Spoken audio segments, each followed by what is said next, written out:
Hello, everybody, and welcome back to another episode of Remembering Whodunnit Podcast. I'm one of your hosts, Peter Slattery. That's Matt DeGennaro. And today we are joined with a very special guest, Don, a contestant from Whodunnit. This is amazing. Don, thank you so much for Oh, being here.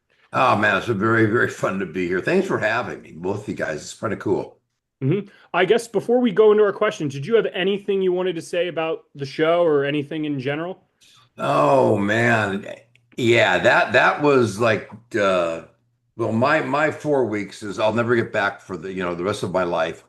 Absolutely so different. I was approached originally before this thing even got started off the ground about the concept. A friend of mine who knew the guy that created the show, we sat down for a number of hours, and the way it was presented, I thought, that would really be cool because it was pretty much real investigative work. Obviously couldn't have a murder, but the surrounding parts of that was really, really a good idea. And I thought, yeah, they said, "Would you like to do it?" I said, "Yeah, if it stays like this, it'd be really fun to do. Something that I'd never even thought about." Mhm. And then now looking back on it, it was the longest 3 weeks of my life, and I never should have done it because it what you all saw is not what was presented to me. Okay. Well, we might have to get into that and see what Yeah. what the original plan was. But I guess before we do that, I would like to say, kind of the opening icebreaker question: have you thought about the show at all since like it's aired? Have you rewatched it? What's kind of your relationship with the show? I guess come like I, as of right now. it's a great question. Obviously, when I was eliminated, I didn't see the show until they brought us all back for the finale. And Mhm. then I watched that, but I really lost interest because I was so glad to be out of there and back to my normal life. And so much was going on, my sons and, just life was going Mhm. on. And I really learned, you guys, that I was such a diva in that I've gotten used to my Starbucks, cafe Americano with two extra shots and my bed and my world. And at the time I was coaching as well. And I had to leave that part of it. We were just coming up on our summer camp, and I missed the kids, and I missed doing. It was just like I hadn't been removed like that before, Yeah. and it really bothered me. Really bothered me. So they did their best to. One of the runners went and brought me a Starbucks coffee, like from that second or third morning that I just bitched just like an old man. I was, Yeah. So yeah, that part I remember. It's kind of like the bad parts, and there were some fun parts. But when they finally, I think the second or third day, they realized that really all of us were just deprived of people, and they allowed us to congregate and go swimming and use the jacuzzi, and that was great because I really have to know the people. A lot of these guys wanted to be actors and actresses, and if you look at their photos, they're all headshots and glamorous, and there's this old shit on there with wrinkles and all this. So getting to know them and what they were doing, that was pretty cool that day, and that was the only day they did that. And then, of course, as it went on and on, everybody was kind of getting pissed off at each other, and crew was arguing, and like I said, it didn't pan out the way I wanted it to, that I was told it was going to be. Yeah, that's interesting. And I know Matt has the next question, but I guess we can kind of alter it since he already kind of said his audition process. Yeah. But kind of well, Matt can ask it, but I guess you can talk more about what the original thing, the original idea for the show was in this question. So Matt, if you want to kind of go ahead.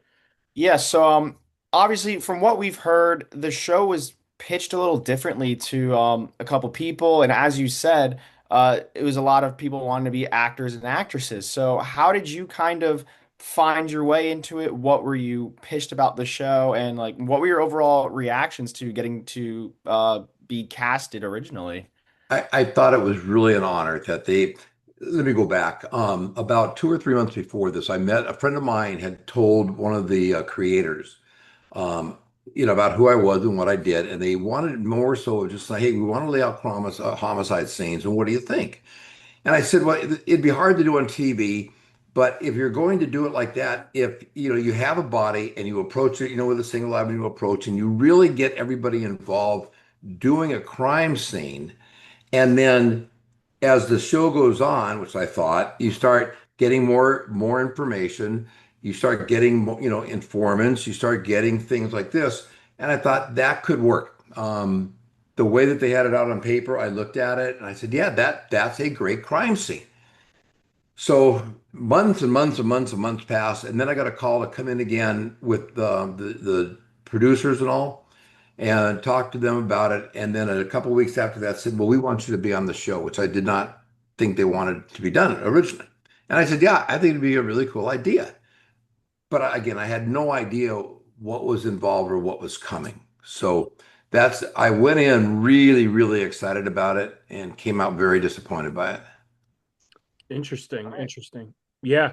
Well, thanks for that debrief on Yeah, that. So yeah, these beginning questions are kind of just about production, then we'll get into like absolutely. gameplay. Yeah. So the second production question we have is, you had kind of one of the more cool or just like crazy deaths in the show. You got eaten quote unquote, by a mountain lion. Yeah, nice. So this kind of pie in the sky question here. Did you get to film any scenes with the mountain lion? Was it all editing magic? Like, and what was it kind of just like being like having to do that process?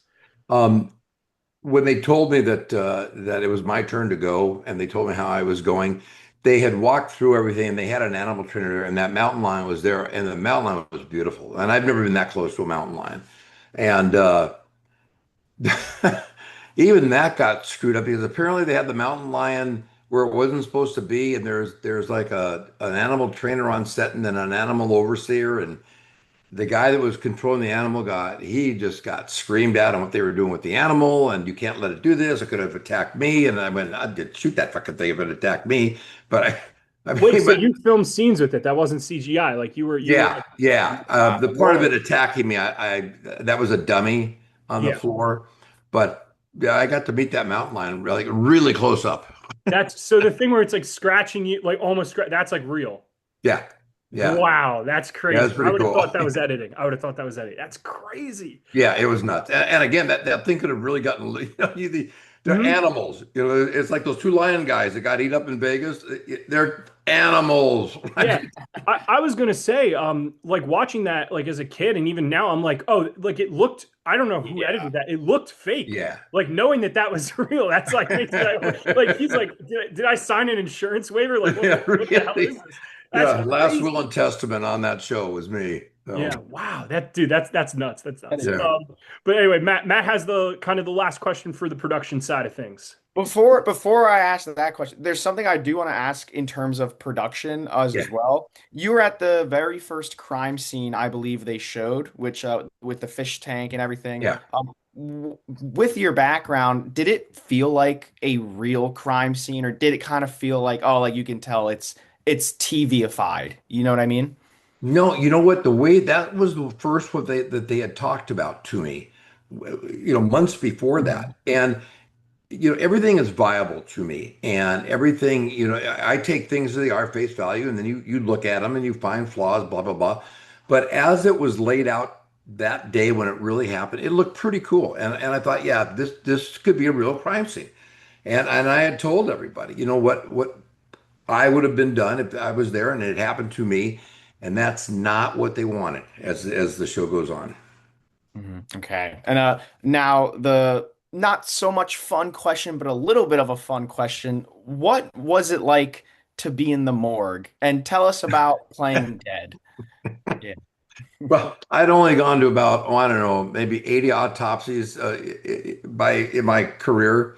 So laying in there on that cold ass table, and they had the block behind my neck and all this. It was a little eerie. And again, things way out of my realm.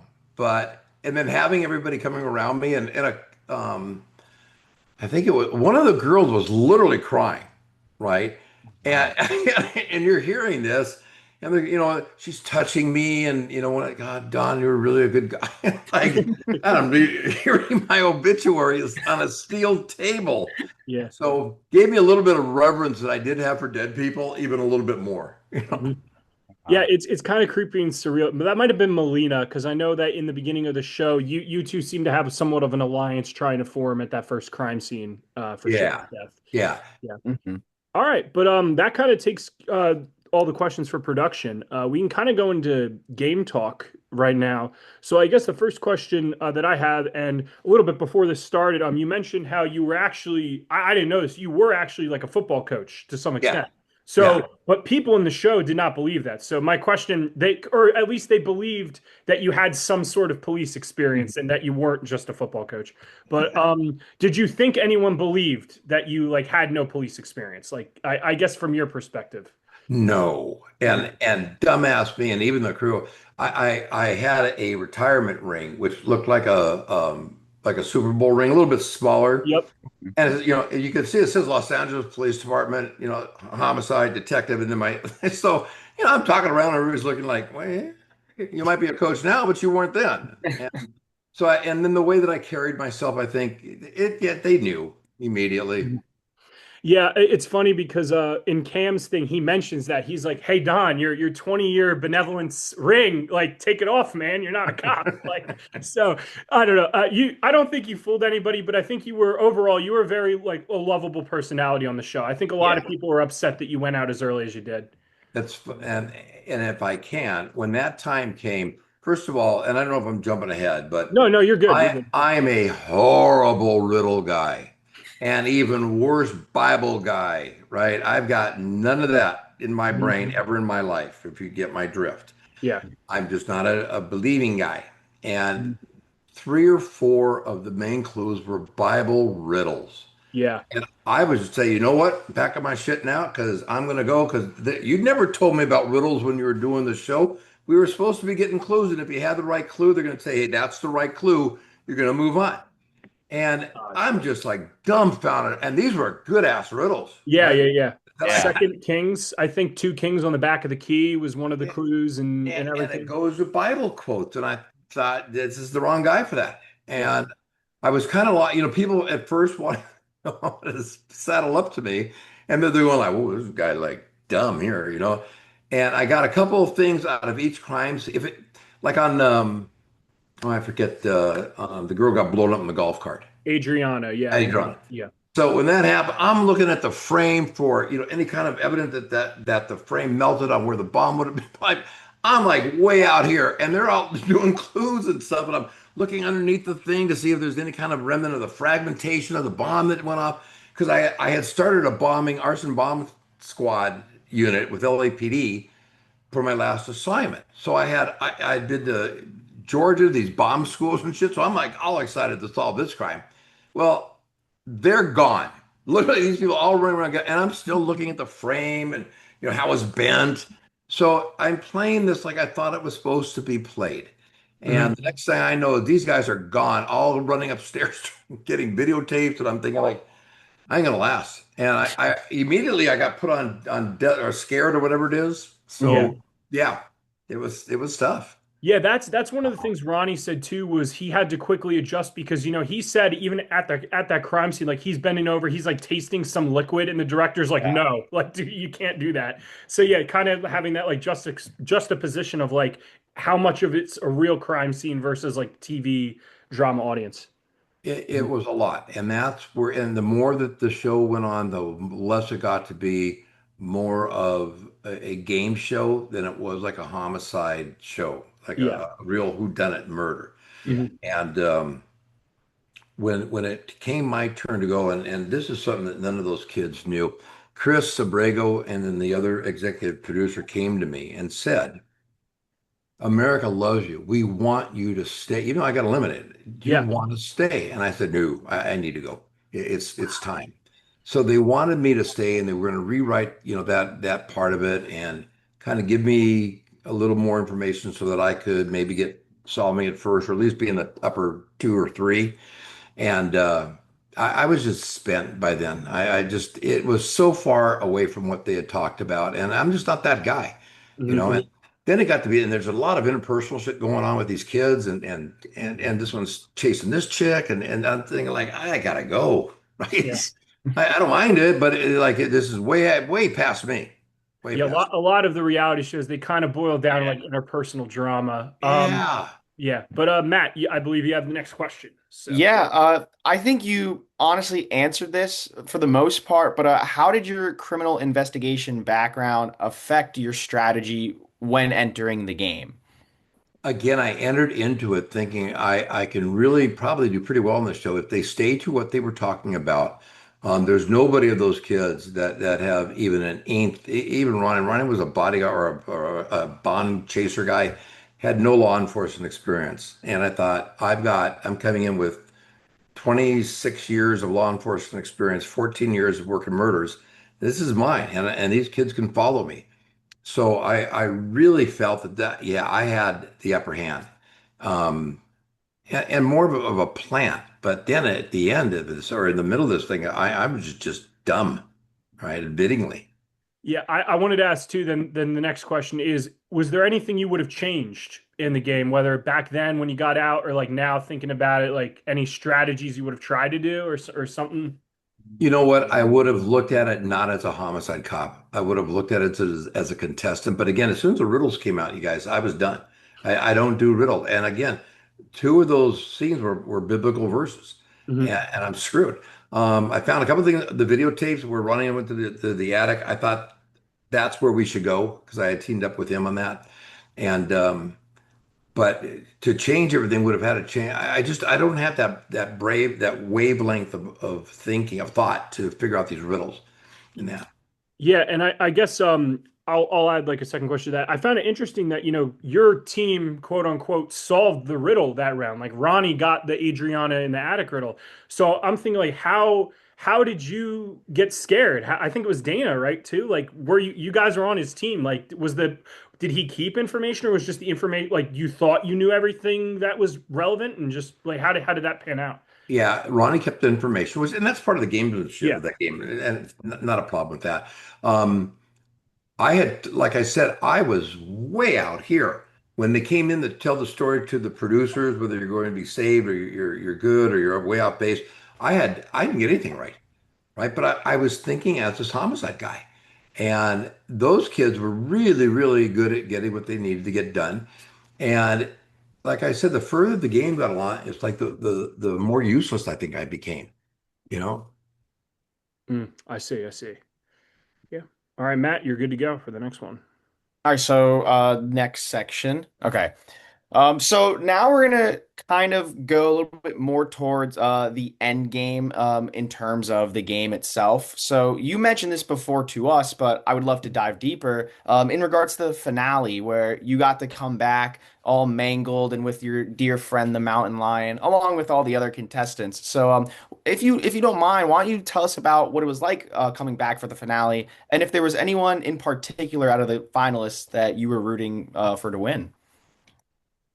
Yeah, I wanted it was neat seeing those guys again.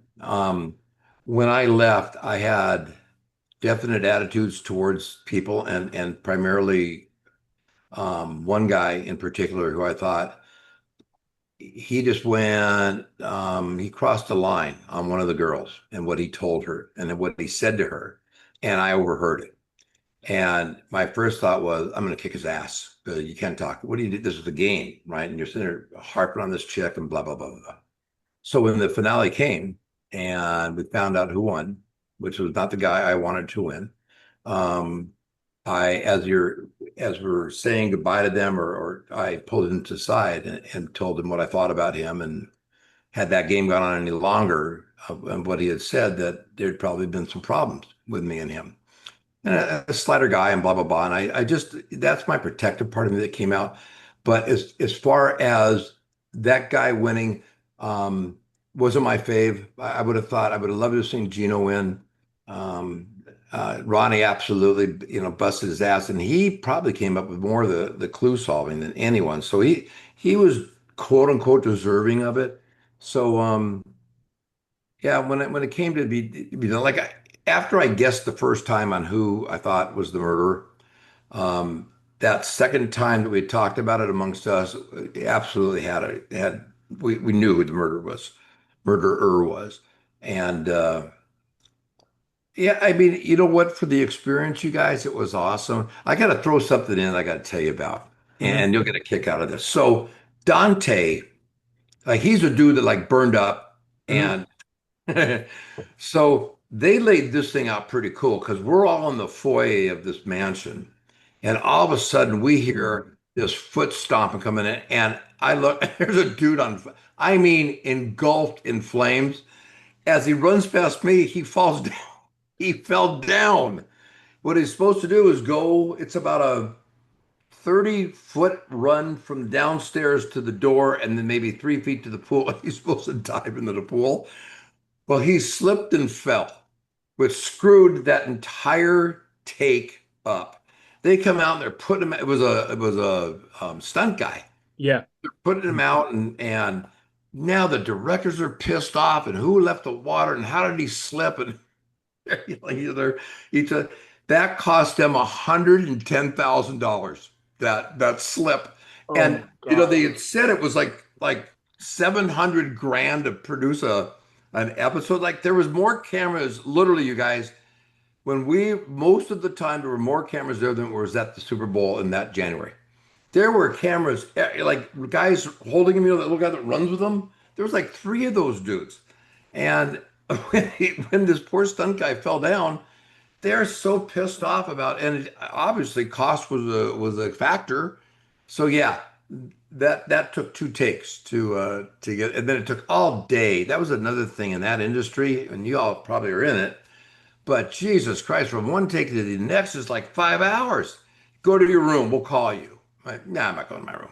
Yeah, so we have a Yeah. little bit of experience because we started a survivor club at our college. I was one of the founders, so I'm used to, like, or at the Okay. time, I was like the camera director, like saying, "All right, Oh, this we're doing this shot, we're doing this shot." He's actually one of the contestants from season one, so that's how we're oh, kind of like very became cool. friends. So yeah, Yes. we're familiar with that, and yeah, the production, like you said, was crazy. I think it was like 750,000 per day of filming, and I believe it was actually a stunt woman. I think for I think you might be right. She I think yeah. you're shaved her head, I believe, right? Yeah, for the role, Yeah, which you is might be nuts. right. You might be right on that. But either way, if she or he fell down, Yeah. which wiped out everything, Oh. and then it got to be kind of comical, like Mhm. because it surprised everybody. And I mean, me to the last person standing, we were like shocked, like what the fuck? Yeah. Right? Well, then when Yeah, and that was supposed to be you because you were the scared card, right? yeah, Technically, that was going to you be know, you. You were the other well, it scared could have card. been, yeah, Yeah. but thank God it was Dante, and yeah, that part and the money that was going out, and when I had talked to Chris that night, and he just said, we're putting everything we have into this, and I think because it wasn't really successful, it was the first couple I think the first couple episodes were received pretty well, Mhm. and then it just got progressively worse in there. Mhm. So yeah, Yeah, I I, know the viewership was something that was a little bit on the low side, which was interesting for me and Matt because when we looked that up, we were like, because I mean, we've also heard that kind of the target audience was kind of mixed up because like for yeah. kids and teenagers, we really loved it. Like, there's a lot of people. I'm 23, my yeah. age, who are like, oh my God, I remember this show. This show was like nuts. It was crazy. I loved it. And then like all the adults were like, it's Mm. goofy or whatever. But like, Yeah. no, we loved it. We loved it. So. One of my partners had watched it and just said, "This is really stupid." Like that doesn't, there has like in Survivor, the few times I've seen that in Big Brother, there has to be something that is realistic that really does happen. And again, I'm not a Survivor or those kind of TV shows fan, but I've seen a couple where there's absolutely some pissed offness going on and interactions between the contestants, and then Mhm. you are physically failing on some of these, so that's real. Mhm. Our stuff, it could have been real. It could have been way more realistic. And y'all now looking back on it, and you're a big crime scene guy or a crime show guy, and you were related with Survivor. What did you think? I mean, from the first one to the middle ones, did it start losing it a little bit? So, okay, in my opinion, I remember like when I was a kid, I loved all of it. But after I did recently rewatch it this January, and I'm very torn because on the one hand, I kind of agree with you where I feel like it can go so far in that direction where it almost comes off as like goofy or not serious. Because you have people crying, like people saying, I'm gonna die. And some parts are a little cringy, and I can see why some people did take it seriously. But I mean, I like it. I've recommended it to people. Some people have like really liked it and they enjoyed it. So that's kind of my take with it. For me, I think it almost loses me, almost like you said, as you go on. But primarily, I think it's the finale where they hype the show up, and even to you, where it's the serious crime show, and then you bring everyone that's died back from the dead. and they're playing these ghosts, these zombies. Zombies. Yeah. Yeah. Yeah, so it's like it is a little goofy in that aspect. And I would love to know like maybe your thoughts on that. Like when you found out you were coming back as a zombie, it was like a almost an entirely different pitch than maybe what you were given. So what do you think about that? Man, I think you're right on with it too. And this is where I think towards the end, I think they knew it was going to get renewed, and it's like, hey, end it as best we can. Nothing from the beginning of that show to the end of the show was, I think, by the seat of their pants. And I think at the very end of it, for that finale, having us come back, I think it was just dumb. You didn't need us to come back. You needed to have the guy that won the thing explain how he did, and you make a big thing of it. You can flash back on what was going on, but to have everybody standing in a line like that, like a receiving line, although you gave me time to tell him what I thought about him, but yeah, I thought it just got away from them from the very get-go to the very end. Like Yeah. it takes away the realness a little bit. Yeah. Yeah. Yeah, the zombie thing, that's a good point, Matt. I definitely feel like that kind of killed any tension. And I said this Yeah. before that they were building, even like as a kid watching it, I was like, why are they zombies? Like this is so fake. This is like, Mhm. I don't know. It doesn't make sense. But you kind of answered my next question, which was about the ring. So this is kind of like a off the wall question here. I feel like when Whodunnit was airing, that was at a point in like internet and social media and reality TV where you guys really didn't get to, like come on a podcast or like talk about how you played your games like specifically. So I guess what I'm saying is like, what was it like kind of coming out of the show? Like, did you have like a fan base, like were people like reaching out to you, or was it kind of just like, oh, back to normal life? That never happened. I was on TV, whatever. Yeah, that's exactly how it happened, at least for me. And again, I'm not an actor or an actress. I don't have an agent, and so when it ended, and when I watched it, it was to me, it ended when I left the show. Good luck. Hope you all do well. But then I don't know, you just picked. There was no like real big time finale to the thing there, and with the money that they spent on it, you would have thought there'd been all kinds of neat shit they could have done with this thing. Excuse my French. Yeah. Um, but it's, I think, and I really do think if you got to interview Chris Abrego, and I forget the other guy's name, the other executive. Anthony Zeiker. Anthony Yeah, Zeiker. I think I think they got their careers were ruined after this show, to be Really? honest. Well, because I never saw either of their names on any show. And I got to tell you something else. Okay. Years later, I get hit up to do a game show. I've done a ton of game shows in my life, and I got hit up, and I got they were going to use me on this game show, and ABC nixed it. And I don't know if it's because I was a part of that show or it hadn't been long enough, but they absolutely punished me by being on that show and saying, "You're on Whodunnit." Yeah, we can't use you. Yeah. No kidding. Okay, not a problem. When do I get off parole here and return to life? Yeah, it's funny too because Cam said the same thing. He said that he was going to be potentially on Big Brother, but he was so far along the thing that they were like, "No, you're on ABC. We can't like cross television series." Well, So, this was an ABC show, a oh game wow, show. okay, so Oh. even then, but yeah, Matt, I think Matt has our last question because you're all Yeah. running out of time here in the Zoom. All So right. Matt, let's get this question and then we'll Yeah. go to the Uh, final parts or whatever. Yeah. yeah. So Don, we would just love to know what are you doing now in your everyday life? And if you ever got asked to go back on a reality TV show, would you? And if so, what shows would you be looking to go on? Here's that about if I ever had to do a reality show again. Hell no. Yes, no, but if I was younger, I would have that big Survivor thing. I would have done that in a second. Mhm. Ninja Warrior, but I love that. at this age now, we don't do a whole lot of that. And I have a PI agency that I do police officer and municipality defense, and I had it then, and I stay busy doing that. If anybody ever wants to talk or have anything about it, I have if I can give my website out, Sure, it's go anything. Yeah. it's Don Tabak, TABAK.net. And you can get hold of me. And if you need something or just want to talk about something, I'm there to talk about it. And like I said, Eric Recker, who does, it's called Crime Scene. Actually, it's called the Wiggle Room Entertainment.